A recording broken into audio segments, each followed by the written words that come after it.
రాజ్యాంగంపై అవగాహన పెంచుకోవాలి. విద్యార్థులతో న్యాయవాదుల సంఘం అధ్యక్షులు అప్పారావు శ్రీకాకుళం జిల్లా కొత్తూరు మండలం గొట్టిపల్లి బాలికల ఆశ్రమ పాఠశాలలో ఆల్ ఇండియా లాయర్స్ యూనియన్ సంఘం నుంచి శ్రీకాకుళం జిల్లా నాయకులు ఎం అప్పారావు గారు విద్యార్థులతో ముచ్చటించి విద్యార్థులకు భారతదేశ 75 సంవత్సరాల రాజ్యాంగం చరిత్రను వివరించి దాని ప్రాముఖ్యత గురించి తెలుపుతూ రాజ్యాంగ పరిరక్షణ విద్యార్థుల బాధ్యత అని ఉద్ఘాటించారు. గిరిజన విద్యార్థులకు అంబేద్కర్ రాజ్యాంగం విశిష్టత, రాజ్యాంగంలోని కల్పించిన హక్కులకు భావితరాలలో ప్రమాదం ఏర్పడే అవకాశం ఉందని, ప్రపంచంలో ఎన్నో దేశాలలో శాశ్వత రాజ్యాంగం లేదని, కానీ భారతదేశ రాజ్యాంగం ఇంతవరకు స్వాతంత్ర్యం వచ్చిన నాటి నుండి సవరణలు జరిగాయి, కానీ మూలాలు అలాగే ఉన్నాయి. అలాగే ఉండడం కూడా ఎంతో అవసరమని తెలుపుతూ విద్యార్థులకు పలు విలువైన పుస్తకాలు పంపిణీ చేశారు. గతంలో ఇక్కడికి ఒక లాయర్ గారు వచ్చారు, హైకోర్టు లాయర్ గారు వచ్చారా? మాట్లాడారా మీతో? మీకు పుస్తకాలు ఇస్తాం, తీసుకొని వచ్చాం. ఇప్పుడు ఏమిటి అక్కడ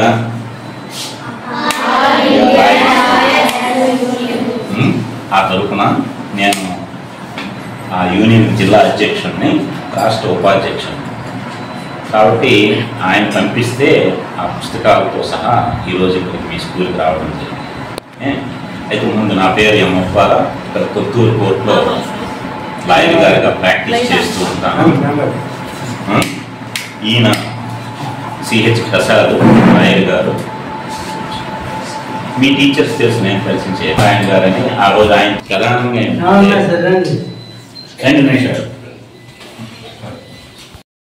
సెక్యులర్ అనే పదాలు తీసేయాలి, అంటే సామ్యవాద, లౌకిక అనే పదాలు తీసేయాలి. కాబట్టి భారత రాజ్యాంగానికి ఉన్న పెను సవాళ్ళలో ప్రమాదాలు ఇవి ప్రధానమైనటువంటి పోకళ్ళు. ఒకటి, ఆనాటి నాయకుల మీద బురద జల్లేటటువంటి వాట్సాప్ మీడియా అనేది వస్తూ ఉంది. రెండు, ఈ పదాలు తీసేయమని డిమాండ్ వస్తూ ఉంది. ఈ రకమైనటువంటి విద్యా విధానం అమలు జరపడానికి ప్రయత్నం అనేది జరుగుతూ ఉంది. సో కాబట్టి భారత రాజ్యాంగం అనేది ఈ రకమైన పరిస్థితిలో ఉంది. కాబట్టి రాజ్యాంగం కోసం ప్రతి ఒక్కరూ తెలుసుకోవాలి. ఆ రకంగా తెలుసుకుంటే ఇక్కడ అందరూ ఎస్టీ పిల్లలే ఉంటారు, చాలా మంచిది. అందులో మీరు ఎస్టీ పిల్లలు కాబట్టి పెద్ద పిల్లలు తెలుసుకోవాల్సిన విషయం 5వ షెడ్యూల్ దేనికి సంబంధించింది? 5వ షెడ్యూలు ఎస్సీ ఎస్టీలు ఎవరైతే ఉన్నారో అణగారిన వర్గాల కోసం, ఆ ప్రాంతం కొండ ప్రాంతంలో ఉండే గిరిజనుల కోసం నిర్దేశించబడినటువంటి సెక్షన్, షెడ్యూల్, ఆర్టికల్. సో దాన్ని కూడా నాశనం చేసే ప్రయత్నంలో జరుగుతూ ఉన్నాయి. ఇది కూడా నష్టమే. అందుకే ఎస్సీ ఎస్టీ చట్టాలు, దానికి సంబంధించిన విజ్ఞానం, అది ఎందుకు ప్రమాదంలో ఉంది అనేది కూడా ఎస్సీ ఎస్టీ పిల్లలు తెలుసుకోవాలి. తెలుసుకుంటేనే భారత రాజ్యాంగాన్ని ఎందుకు రక్షించుకోవాలో అర్థమవుతుంది. రిజర్వేషన్లు వద్దు అనే ఒక వర్గం గట్టిగా ఈరోజు వాదన పెడుతుంది.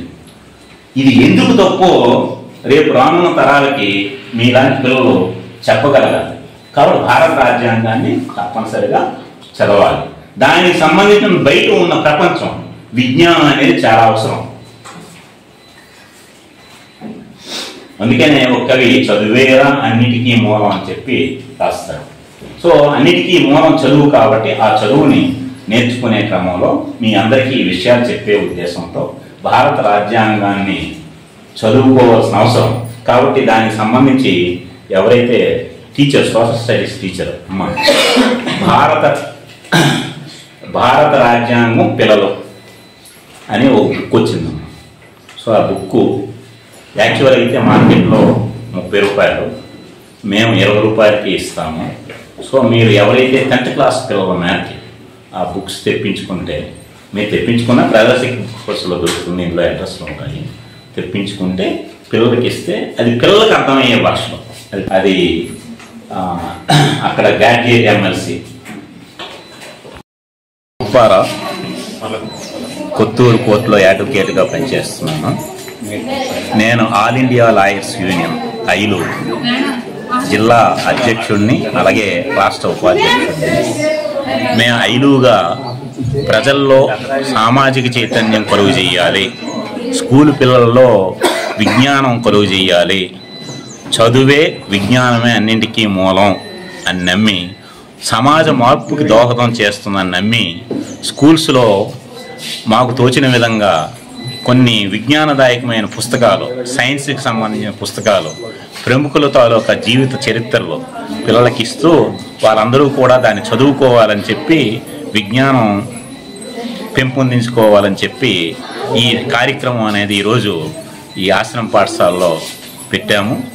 ఈ ఆశ్రమ పాఠశాల యాజమాన్యం కూడా దానికి సహకరించింది. వారికి ఈ సందర్భంగా ఉపాధ్యాయ వర్గానికి అందరికీ కూడా, ప్రిన్సిపాల్కి, ఉపాధ్యాయ వర్గానికి ధన్యవాదాలు తెలియజేస్తున్నా. ప్రతి చోట కూడా ఈ స్వచ్ఛంద సంస్థలు ముందుకు వచ్చి దాన ధర్మాలు, ఏవో పిల్లలకి ఒక పూట తిండి పెట్టాము అనే దానికంటే ఇది అవసరమే, దాన్ని కాదన్నాం. అదే సందర్భంలో పిల్లల్లో సామాజిక మార్పుకు దోహదపడే విజ్ఞానదాయకమైనటువంటి అవగాహన, విజ్ఞానం కలుగు చేయవలసిన అవసరం ఉంది. ఆ రకమైన ఉత్సుకత బాల్యంలోనే కలిగితే రేపు మంచి ఆరోగ్యకరమైనటువంటి భావి భారత పౌరులు తయారవుతారనే ఉద్దేశంతో ఈ కార్యక్రమాన్ని మేము జిల్లా వ్యాప్తంగా నడుపుతున్నాము. ఈరోజు ఈ స్కూల్లో నవంబర్ 14 సందర్భంగా పెట్టవలసిన కార్యక్రమాన్ని మాకున్న పని ఒత్తిడి కారణంగా పెట్టలేకపోయాం.